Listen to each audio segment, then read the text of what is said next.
বিএনপির চেয়ারপারসন তারেক রহমান বৈঠক করতে যাচ্ছেন যমুনাতে প্রধান উপদেষ্টার সঙ্গে।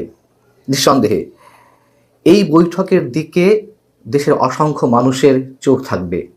এটি খুবই স্বাভাবিকভাবে ধরে নেওয়া যায় যে এটি নিছক কোনো সৌজন্য সাক্ষাৎ নয় প্রধান উপদেষ্টা ডক্টর মোহাম্মদ ইউনূসের সঙ্গে তারেক রহমানের। নির্বাচনের 1 মাস আগে থেকেই যে উত্তপ্ত পরিস্থিতির সৃষ্টি হয়েছে রাজনৈতিক অঙ্গনে, বিশেষ করে নির্বাচনকে ঘিরে আইন শৃঙ্খলাজনিত পরিস্থিতির অবনতি, এটি থেকে শুরু করে আরও নানান ইস্যুতে যথেষ্ট পরিমাণ যে বিতর্কের সৃষ্টি হয়েছে, নির্বাচন নিয়ে নানান ধরনের শঙ্কার সৃষ্টি হয়েছে, তার মধ্যে তারেক রহমান যে নিছক কোনো সৌজন্য সাক্ষাৎ করতে যাচ্ছেন না ডক্টর মোহাম্মদ ইউনূসের সঙ্গে, এটি নিশ্চিত। এবং যতটুকু জানা যাচ্ছে যে তারেক রহমান এই নির্বাচনকে সামনে রেখে বিএনপির পক্ষ থেকে বেশ কিছু দাবি বা সিদ্ধান্ত জানিয়ে আসতে পারেন। একটা জিনিস অনেকেই খেয়াল করছেন নিশ্চয়, যে তারেক রহমান দেশে আসার পর তার যে বিরল নজিরবিহীন নিরাপত্তা ব্যবস্থা তাকে ঘিরে, এবং একই সঙ্গে খালেদা জিয়ার মৃত্যুর পর ইউনূস সরকারের পক্ষ থেকে যেসব ধরনের আয়োজন করা হয়েছে, মানে আন্তরিকতা তো বটেই, তার চেয়েও বেশি অনেক কিছুর আয়োজন করা হয়েছে, সেগুলো মানুষের সন্দেহের দৃষ্টিতে এসেছে।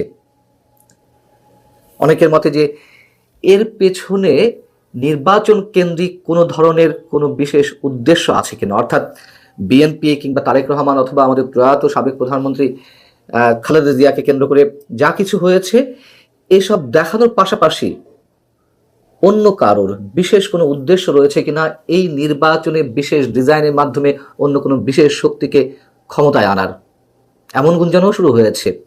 শোনা যাচ্ছে যে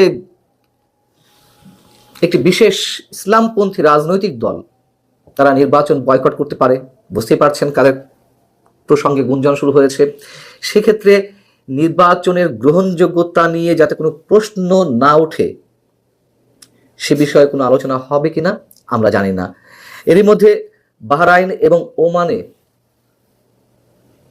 পোস্টাল ব্যালট পেপার নিয়ে যে ভিডিও যথেষ্ট পরিমাণ ভাইরাল হয়েছে, সারা দেশে গণভোটের ব্যালট পেপার 1 মাস আগেই জেলা প্রশাসকদের ট্রেজারিতে যে পৌঁছে গেছে, তা নিয়েও নানান ধরনের বিতর্ক শুরু হয়েছে। নির্বাচনকে কেন্দ্র করে আসলে কি ঘটতে যাচ্ছে নির্বাচনের নামে।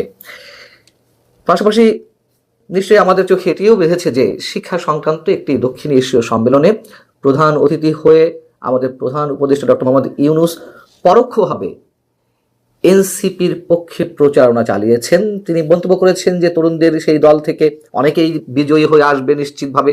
এমনকি এই মন্তব্যও করেছেন যে তাদের মধ্য থেকে কেউ শিক্ষামন্ত্রীও হতে পারেন।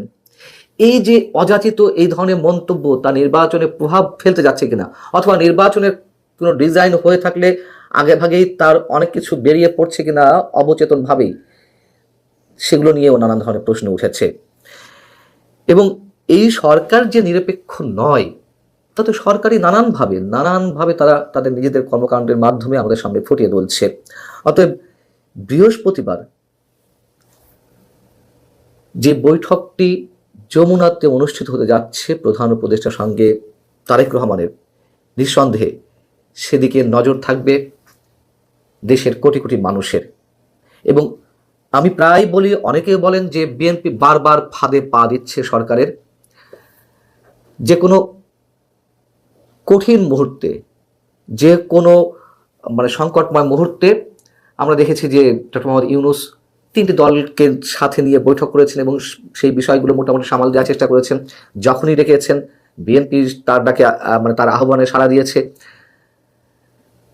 এবং পরবর্তী দেখা যাচ্ছে যে আবার কোনো বিষয়ে সরকারের সঙ্গে দূরত্ব সৃষ্টি হয়েছে, আবার কোনো একটা সমস্যা পরে তাদেরকে ডেকে নিয়ে মোটামুটি চা নাস্তা খেয়ে সব কিছু আলোচনার মাধ্যমে সব সমাধান হয়ে যায়।